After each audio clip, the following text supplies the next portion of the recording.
안녕하세요. 너 때는 말이지의 박지인입니다.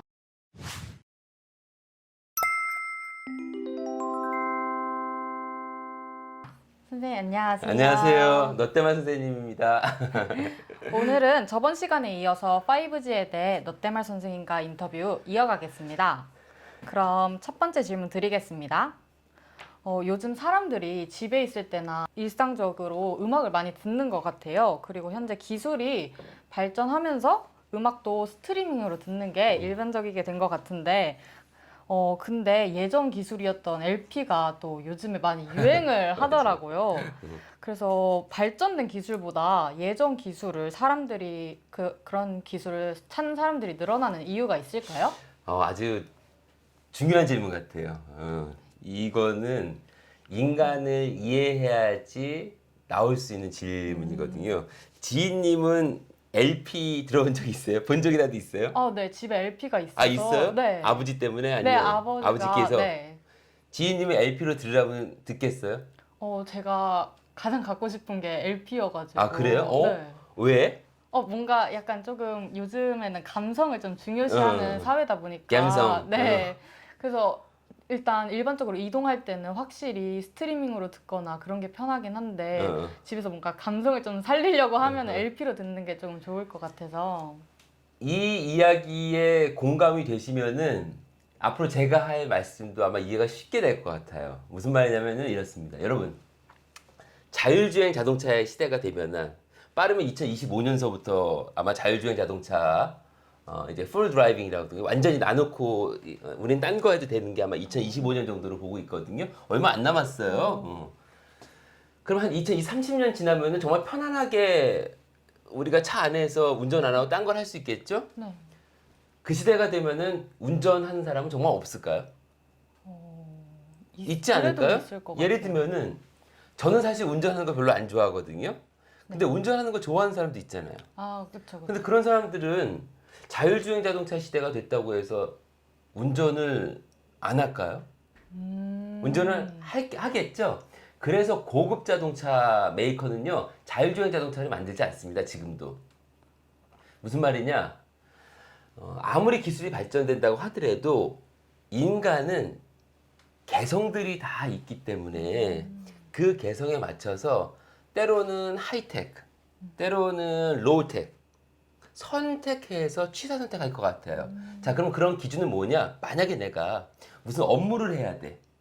빨리 무언가를 끝내야 되고 효율적으로 결과를 내야 돼. 이런 분야는 아마 하이텍, 아주 최고급의 기술을 쓸 것 같아요. 그런데 지금 지인님이 얘기했다시피 집에서 편안하게 감성을 좀 느끼고 싶고 그러면은 때로는 클래식을 생각하기도 하고 때로는 조금 불편하긴 하지만 나의 옛날 추억을 떠오르기도 하고 이런 게 있지 않을까요? 여러분 아직도 미국에서 가장 배팅, 도박을 많이 하는 경기 중에 하나가요. 경기예요. F1이라고 하는 포뮬라 아주 하이스피드 게임도 있지만 우리나라도 있잖아요. 경주만 하는 네네. 게. 근데 그거 비교가 안 돼요. 미국 같은 경우는. 그래서 제가 하고 싶은 말은 뭐냐면은 기술이 아무리 발전한다고 하더라도 인간은 가지고 있는 노스텔지어, 과거의 추억, 나 예전에 이런 걸 했었는데 저는 LP도 그렇다고 봐요. 스트리밍은 분명히 효과성 면에서 아주 큰 장점이 있어요. 편안하고 언제 어디서나 들을 수 있고 그리고 싸고 그런데 LP는 닦아야 되고 전축 사야 되고 또 이거 올려야 되고 지지직거리고 기스나면 또 큰일 나잖아요. 그쵸, 그쵸. 그러나 거기에서 그런 과정 속에서 맛을 느낄 수가 있는 거야. 지인님은 지금 20대 초반임에도 불구하고 그런 클래시컬 느낌을 경험을 한 거예요. 아버지 때문에 경험을 했던, 스스로 경험을 했던 이런 경험은요 매우 독특하기 때문에 나를 나타내는 정체성이 될 수도 있거든요. 여러분 하나만 더 말씀드릴게요. 제가 우리 학생들한테 우리 지인님한테도 외국어 꼭 해라 이렇게 잔소리 많이 하잖아요. 그럼 이런 질문 할 수 있잖아요. 교수님, 아니 인공지능 때문에 뭐 번역이든 통역이든 다 된다면서요. 파파고가 다 하니까 뭐 걱정하지 말라면서요. 이거 모순되는 말 아닙니까? 맞아요. 그럴 수도 있어요. 그런데 여러분 한번 보세요. 우리가 기계를 가지고서 얘기를 할 때와 기계 없이 얘기를 할 때는 뭔가 좀 다르지 않을까요? 그렇죠. 이 기계가 없을 때는 더 소통이 자연스러울 것 같고 더 뭔가 인간과 인간의 뭔가처럼 끈끈한 뭔가 약간 바로 네. 그런 정서가 우리 옛날 말로 2%의 차이가 굉장히 클 수가 있어요. 그래서 저는 기술은 기술대로 발전하지만 우리가 소위 레트로라고 하는 우리의 과거의 경험을 불러일으킬 수 있는 것은 분명히 시장이 존재한다. 그래서 이런 시장도 저는 이 니치 마켓이라고 하는데 이걸로 해서 큰 부자가 될 수는 없지만 이 니치 마켓 속에서 우리가 먹고 사는 데는 지장이 없을 정도가 난 된다고 생각해. 그래서 여러분들 중에 혹시나 이런 쪽에 관심 있으신 분, 저는 이런 쪽도 하나의 분야로서 분명히 시장이 형성될 거라고 생각을 하거든요. 이 시장을 가능하게 만든 게 또 플랫폼. 우리나라에서는 메이커스 같은 거.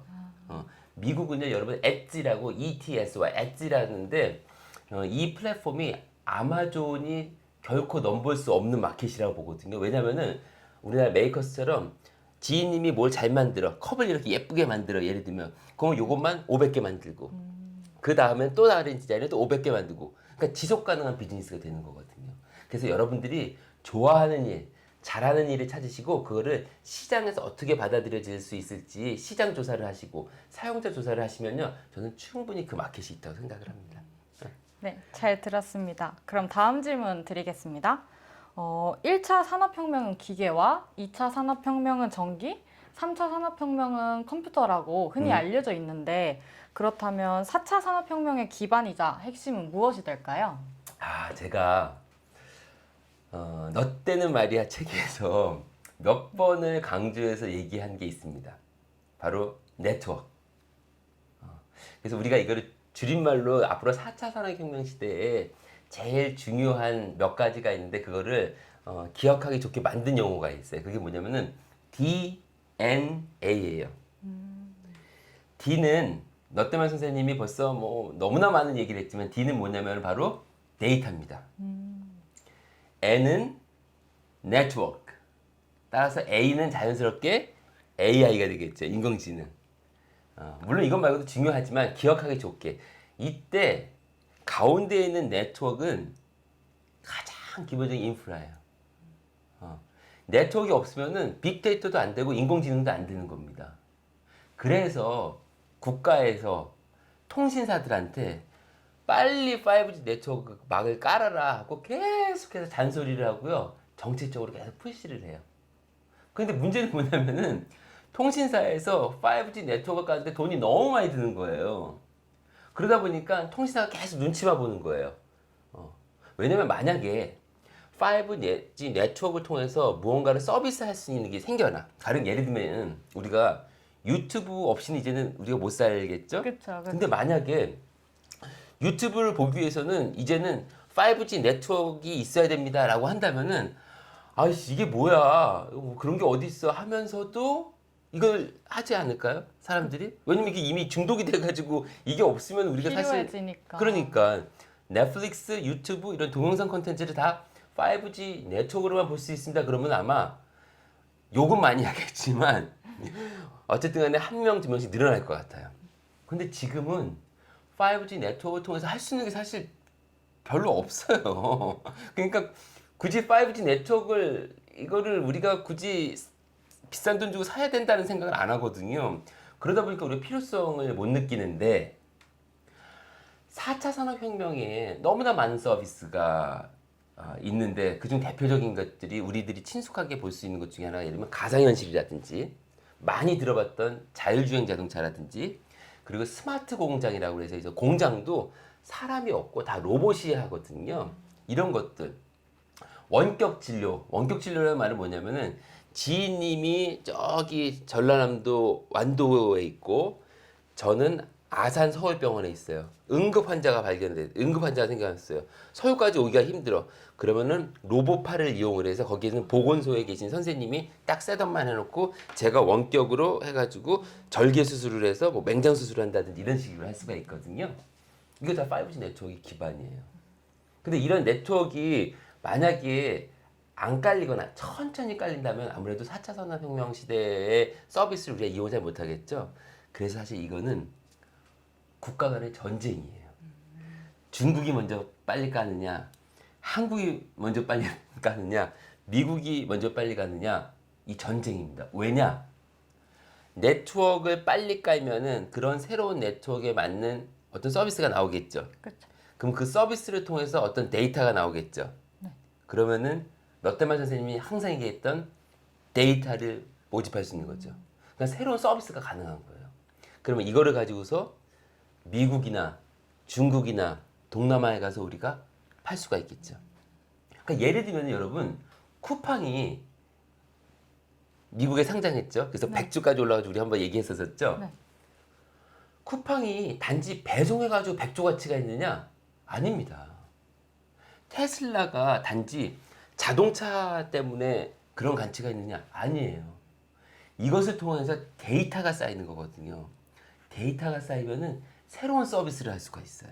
그 서비스가 뭘지 아무도 몰라요. 그러나 데이터가 있으면은 어쨌든 간에 무언가를 만들 수가 있어. 그래서 지금 데이터 싸움하는 거예요. 쿠팡도 데이터 기업, 아마존도 데이터 기업, 테슬라도 데이터 기업, 현대자동차, 기아자동차 모두 다 데이터 기업화되고 있는 겁니다. 데이터를 수집하려면 뭐가 있어야 된다 그래서 네트워크가 깔려야 된다. 5G 네트워크가 깔려야 된다. 그래서 5G가 중요합니다. 4차 산업혁명에서는 기본적으로 DNA를 기억하자. 그 중에서도 N 네트워크가 깔려야 그 위에 데이터가 돌아다니고 그 데이터를 통해서 인공지능 알고리즘을 잘 짜가지고 서비스, 특히나 개인화 서비스를 할 수 있다. 이렇게 생각하시면 돼요. 5G 네트워크를 통해서 데이터를 수집하는 게 그렇게 중요해지는 거군요. 예.